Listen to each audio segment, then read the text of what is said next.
जय माँ काली दोस्तों।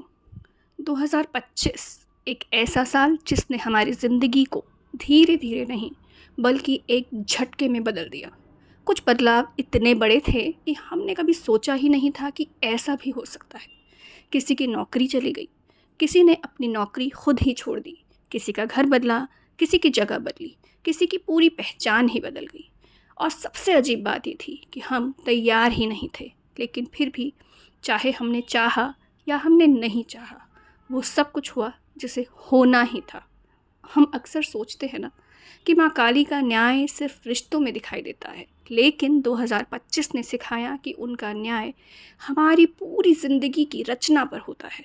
वो सिर्फ लोगों को नहीं हटाती, वो परिस्थितियाँ भी बदल देती हैं। वो हमारे पैरों तले की ज़मीन तक हिला देती हैं जिस पर हम आराम से खड़े थे। क्योंकि कई बार हम गलत जगह पर बहुत आराम से सालों साल तक टिके रहते हैं, और माँ काली आराम नहीं देखती, वो सच देखती हैं। 2025 में दरअसल हम सभी की ज़िंदगी में बहुत से बदलाव आए, और जो बदलाव आए वो छोटे नहीं थे।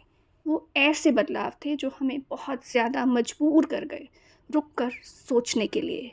मैं क्या कर रहा हूँ, मैं क्या कर रही हूँ, और क्यों कर रहा हूँ, मैं ये क्यों कर रही हूँ, क्या यही मेरा रास्ता है? और यहीं से बहुत से लोग ईश्वर की तरफ मुड़े, माँ काली की तरफ मुड़े, ध्यान की ओर मुड़े, भक्ति की तरफ मुड़े, और बाहर से भीतर की तरफ, अपने अंतर मन की तरफ झांकने लगे।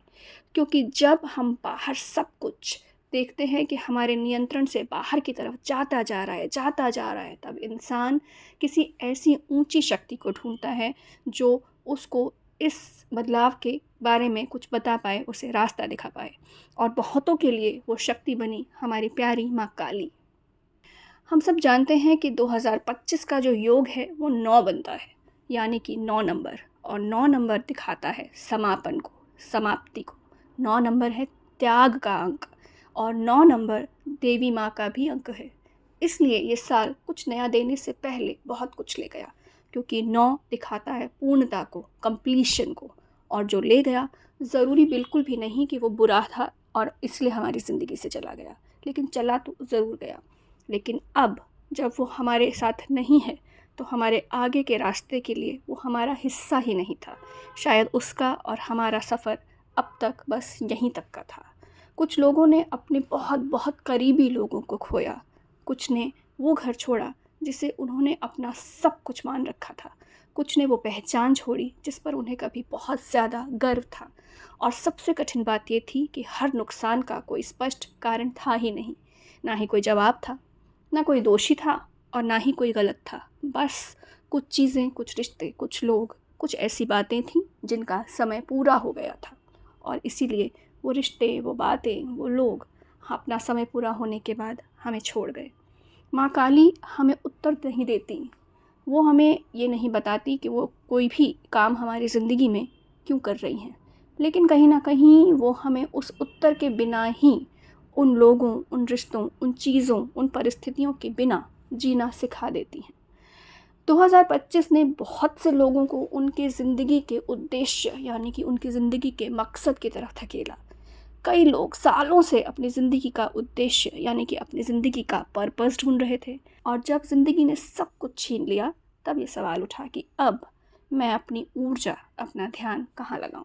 और यहीं से नई दिशाएं बननी शुरू हुई, नई शुरुआत हुई, नई आवाज़ें निकली, नई राह खुली। क्योंकि माँ काली तोड़ती इसलिए हैं ताकि ऊर्जा गलत जगह से हटकर सही दिशा में बह सके।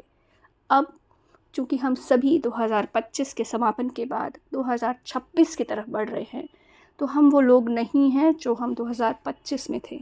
अब हम कम इल्यूजन, यानी कि कम असमंजस की स्थिति में हैं।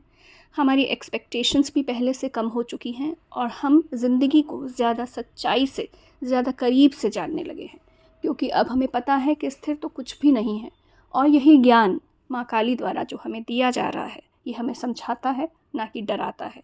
ये हमारे अंदर एक मुक्ति की भावना को पैदा करता है। और इसीलिए दोस्तों, 2026 का साल नई उम्मीदों से ज़्यादा नई समझ का साल है। और इस बार माँ काली की ओर से हमको डरना नहीं होगा, हमें उन्हें समर्पण से देखना होगा।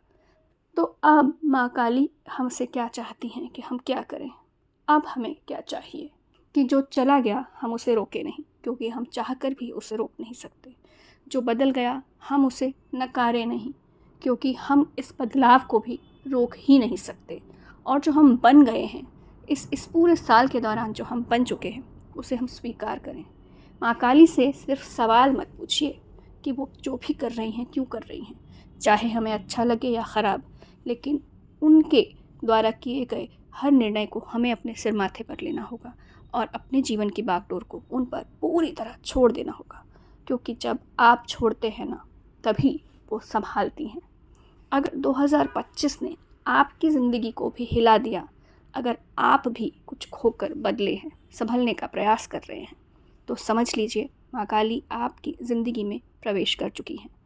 और अगर आपको मेरा आज का यह वीडियो पसंद आया, अगर आप इससे कहीं पर भी खुद को जोड़ पाए, तो आपसे यही निवेदन है कि मेरे इस चैनल को सब्सक्राइब कीजिए, मेरे इस काम को शेयर कीजिए और लाइक कीजिए, ताकि हम ये यात्रा माँ काली के साथ साथ तय कर सकें, न सिर्फ आने वाले साल 2026 में, बल्कि आने वाले कई अनंत सालों तक। माँ काली हम सभी को आगे की राह दिखाएं। ओम काली।